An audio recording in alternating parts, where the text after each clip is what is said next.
کرتے تھے، لیکن ہمارے سماج میں پڑھائی لکھائی آج بھی کم ہے، اس لیے مجبور ہے کہ ہم ان مکاتب کو کھولیں جن میں ماں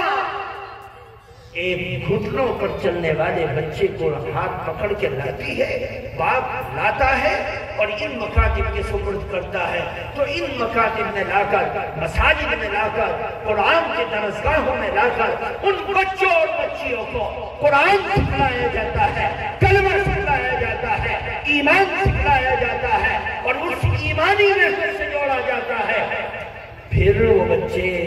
کلمہ سیکھنے والے، ایمان کو بنانے والے، ایمان کو سمجھنے والے، قرآن کو سمجھنے والے، کوئی حافظ بنتا ہے، کوئی قاری بنتا ہے، کوئی عالم بنتا ہے، کوئی مولوی بنتا ہے، کوئی مفتی بنتا ہے، کوئی داعی بنتا ہے، کوئی قوم کا رہبر بنتا ہے، کوئی خطیب بنتا ہے، کوئی مبلغ بنتا ہے، کوئی مقرر بنتا ہے۔ پھر جا کر ان مدارس سے نکل کر چند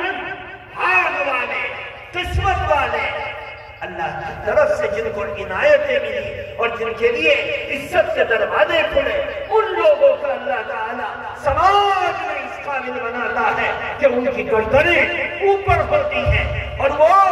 لوگوں کی ہدایت کا ذریعہ بنتے ہیں۔ لوگ ان کے چہروں کو دیکھ کر، ان کی جوانی کو دیکھ کر، ان کے چلنے کو دیکھ کر، ان کی حیا کو دیکھ کر، ان کی پاک دامنی کو دیکھ کر، ان کی بینائی کو دیکھ کر،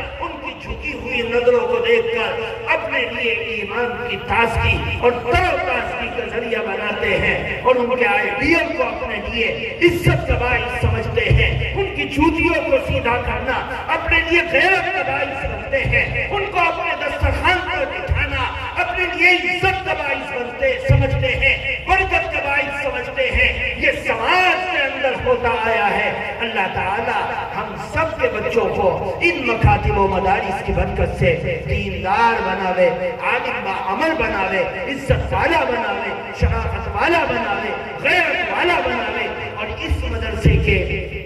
بنانے والے، چمکانے والے، بسانے والے، آباد کرنے والے اللہ تعالی سب کی آخرت کو خوب عزت کا اور مغفرت کا ذریعہ بناوے۔ سبحان اللہ و بحمدہ، سبحانک اللہم۔